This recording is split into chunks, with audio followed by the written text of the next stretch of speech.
ఇంకా వాళ్ళ బొంద తెలివికి నిన్న వారి పార్టీడే మంది పెట్టాలి, అదేందో పోలింగ్ పెట్టిన వాడు చూసారా మీరు? ఆ పోలింగ్ పెడితే 70% మనకు వచ్చింది, 30% మనకు. సరే, నేను గంభీరంగా మౌనంగా చూస్తున్నా. నేను కొడితే వట్టి కొట్టు నాకు అలవాట్లేదు కదా, చూద్దాము కానీ అన్నట్టుగా నేను చూస్తా ఉన్నా. కానీ మన వాళ్ళందరూ కూడా ప్రతిపాదిస్తుంది ఏంటంటే, ఒక సంవత్సరం జరిగిపోయింది, సంగమేశ్వర ఆన్నే పన్నది, బసవేశ్వర ఆన్నే పన్నది, పాలమూరు ఉత్పత్తుల పథకం ఆన్నే పన్నది, కాళేశ్వరం అట్లా ఎండ పెడుతున్నారు, ఇవన్నీ అన్యాయాలని. కాబట్టి ఫిబ్రవరి నెలాఖరులో ఒక పెద్ద బహిరంగ సభ పెట్టాలి, మీరు కథ చూడాలి జరుగుతా ఉంది. కాబట్టి మీరు కూడా పెద్ద ఎత్తున దయచేసి ఆ సభకు కదిలి రావాలి, చాలా దూరమే ఉండదు. ఆ రకంగా తెలంగాణ శక్తి ఏందో మరొకసారి చూపించి వీళ్ళ మెడలు వంచి ఇప్పుడు సాధించాలి. భవిష్యత్తు కోసం కూడా కొట్టాడకు మనం సిద్ధంగా ఉండాలని తెలియజేసుకుంటూ, పరమేశ్వర్ గారికి అంతటి లోకమంత్రం ఇది. ₹1,00,00,000 భూమి ఇప్పుడు 50 లక్షలు కట్టుకోలేదు. ఈ ఒక్కని బాధ ఒక ఆయన వచ్చింది, మన ఒక ఆయన ఒక 10 మంది వచ్చారు హైదరాబాద్కి, అందులోకి 2 ముస్లిం సోదరులు వచ్చారు. साहब सो तबाह हो गया, इफलासी मुफलसी बच्चे क्या दबे हो गए, तुम्हारा क्या हुआ बहन, तुम्हारा क्या हुआ, तुम हैदराबाद में तुम लोग हैं, मेरा कारोबार है साहब, मेरा छोटा मोटा कारोबार है, होटल भी है, 70% गिर गया है। हर कोई पूछ रहे, हर कोई केसीआर को याद कर रहे सामान వాళ్ళు మాట్లాడుతున్నారు. ఎక్కడ ప్రతి ఒక్కరు భూముల ధరలు పోయినాయి, మన్ను పోయినాయి, మసాలు అన్ని పోయినాయి. ఇంత మంచిగా 4 ఎకరాల రైతు నేను 4 కోట్ల ఆసాగా అనుకుంటుండే, అంత ధీమా ఉంది, ఎంత బాగుంది. హైదరాబాద్ నుంచి అడిగితే కూడా వచ్చి మనం ఇవ్వకపోతే భూములు డిమాండ్ పెరగానని అంత బ్రహ్మాండంగా మారుమూల ప్రాంతంలో కూడా 40 లక్షలు 50 లక్షలు ఎకరానికి ఉండే. అటువంటిది సగానికి సగం పడిపోయి మొత్తం నాశనం చేసింది. వీళ్ళు ఇట్లే వదిలిపెడితే ఇంకింత నాశనం అవుతుంది. కాబట్టి మనం కొట్లాడాల్సిందే. నేను ఇంకొక మాట మీకు చెప్తా, ఎలక్షన్లలో నేను మస్తుగా చూసిన 50 ఏళ్లలో పార్టీలు గెలితే ఓడతాయి.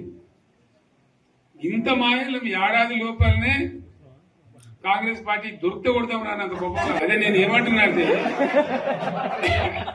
ఫామ్ హౌస్ అంటే ఏముంటది, వారి ఉంటది, మక్కు ఉంటది, అల్లం ఉంటది. కాంగ్రెస్ వాళ్ళు అయితే మనిషి చేస్తే పారబడి తవ్వచ్చు కూడా లంగత దీన్ని ఫామ్ హౌస్ అని మనం బదనాం చేసి, అంతే కదా. నేను ఏమంటున్నా అంటే, అన్ని మబ్బులు వీడిపోయినట్టు ప్రజలకు అన్ని తెలిసిపోతున్నాయి. మంచి ఏంది, చెడ్డ ఏంది, ఏం జరిగింది అన్ని ఇంకా ఘోరమైందని చెప్తున్నా. వీళ్ళ తెలియతక్కతనానికి ఏమైంది, నిన్న మొన్న రిపోర్ట్ వచ్చింది, comptroller and auditor general of India అని కాగ్ అంటారు దాన్ని, కాగ్ రిపోర్ట్ వచ్చింది. పోయిన సంవత్సరం మన గవర్నమెంట్ లో వచ్చిన ఆదాయం కంటే 13,000 కోట్ల రూపాయల ఆదాయం తగ్గిపోయింది. ఇంకా మార్చి పోయే వరకల్లా ఇంకో 3-4 కోట్ల, అంటే 15,000 కోట్ల ఆదాయం పోతుంది. మన గవర్నమెంట్ ఉన్నప్పుడు ప్రతి ఏడాది 15,000 కోట్లు పెంచుకుంటూ పోయింది, చెప్పేసుకుంటూ పోయింది. ఏడాది 10 నుంచి 15,000 కోట్ల ఆదాయం పెరిగేది మన టైంలో. అంత జాగ్రత్తగా మనం వ్యవహారం చేస్తాం. ఇలా ఉల్టా 15,000 కోట్లు పడిపోయింది. ఇంకా వాడేమిస్తాడుగా, ఇంకా ఇస్తారా? ఇంకో 4-5 నెలలైతే జీతాలే కష్టమైంది దొరుకుతుంది. అందరు పెండింగ్ పెట్టి రిటైర్ అయిన దొరుకుతారు పైసలు, మీకు చూస్తారు కదా పేపర్లలో. సో ఆ విధంగా రాష్ట్ర ఆర్థిక పరిస్థితిని కూడా దివాలా తీయించారు.